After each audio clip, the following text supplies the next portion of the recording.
Land titling act, registration documents, ఇవన్నీ వేరు issues. Jaganmohan Reddy గారు వచ్చాకనే ఫస్ట్ టైం ఎప్పుడో 1907లో జరిగింది, అంటే 100 ఏళ్ల క్రితం సర్వే జరిగింది. తర్వాత సర్వే జరగలేదు. భూములు లిటిగేషన్లు, గొడవలు 50 years 60 years అయినా తెగని ఉంటాయి. అందుకే ఒకసారి సమగ్ర భూ సర్వే చేయాలనేది ఒక సాహసోపేతమైన చర్య ఆయన తీసుకుంటాం. ఇప్పటికి 5-6 వేల గ్రామాల దాకా పూర్తయినట్లు. లిటిగేషన్లు ఉండి తెగని ఉంటే పక్కన పెడితే మిగిలిన సర్దుకుంటూ పర్ఫెక్ట్ మ్యాపింగ్ చేసుకుంటూ వస్తున్నారు. అది ఒక పార్ట్. రెండవది ల్యాండ్ టైటిలింగ్ యాక్ట్ అనేది ఫైనల్ ఇది చేసేది సెంట్రల్ గవర్నమెంట్ చేసింది. నీతి ఆయోగ్ సజెషన్ అన్ని స్టేట్స్కి వచ్చింది.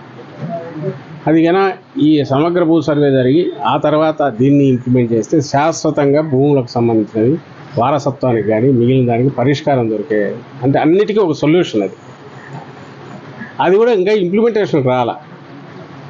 ప్రతిపక్షానికి సోకాళ్ళు ప్రతిపక్షం, దానికి ప్రతిపక్షం అనాలన్నా కూడా ఇబ్బందిగా ఉంది. దానికి అర్హత కూడా లేదు.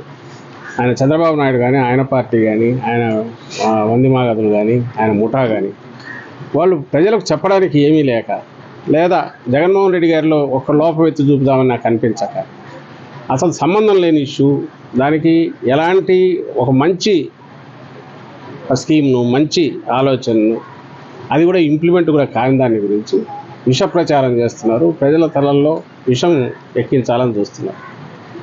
అసలు ఫస్ట్ థింగ్, వీటన్నిటికీ వాళ్ళు మాట్లాడే మాటలు ఇవిగానే అయితే రేపు జగన్మోహన్ రెడ్డి గారు తాకట్టు పెట్టుకుంటారు ఆయన ప్రభుత్వంలో ఉంటే, అంటే ఏ ప్రభుత్వమైనా ఉంటుందా అట్లా? ఒక వ్యవస్థ నడుస్తుందా?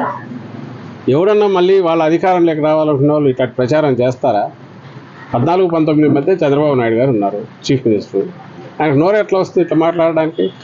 అంతకుముందు ఉన్న వాళ్ళు ఎవరో ఉంటారు. అంటే ఆయన ఉన్నంతసేపు బాగున్నట్టు ప్రభుత్వం అనేది ప్రభుత్వంగా ఉంటుంది, జగన్మోహన్ రెడ్డి గారు ఉంటే అది ఇంకో రకంగా ఉంటుందా? ఒక ముఖ్యమంత్రిగా పనిచేసినప్పుడు మాట్లాడే మాటలేనా అది? అసలు అంత అసహ్యంగా బహుశా ఏ విదేశాలు, శత్రు దేశాల వాళ్ళు కూడా ప్రచారం చేయలేము. రాజ్యాంగానికి వ్యతిరేకం ఇది, ప్రజాస్వామ్య స్ఫూర్తికి వ్యతిరేకం వాళ్ళు చేస్తున్న ప్రచారం, ఆ దుష్ప్రచారం. అంటే ఎంత డెస్పరేషన్లో ఉన్నారో, ఇంకా ఓడిపోతున్నాం, మా బతుకు ఇంకా అయిపోయింది, వైండప్ దగ్గరలో ఉంది పార్టీ అనే దీంట్లో వస్తున్న డెస్పరేషన్ మాటలు అవి. ప్రజలు కూడా వాటిని విశ్వసించట్లేదు.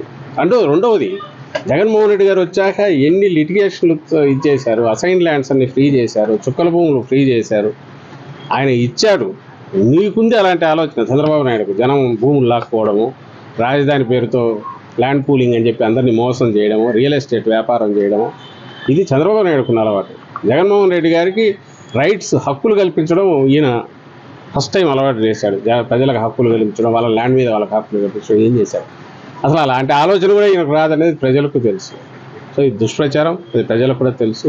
దానివల్ల ఏం ఉపయోగం లేదు. ఇంకా 10 రోజులు మాత్రమే వీళ్ళు నోటికి వచ్చినట్టు మాట్లాడతారు. 13 తర్వాత అన్ని మైకులు ఇదైపోతాయి, వాళ్ళ నోర్లు కూడా కట్టుబడిపోతాయి.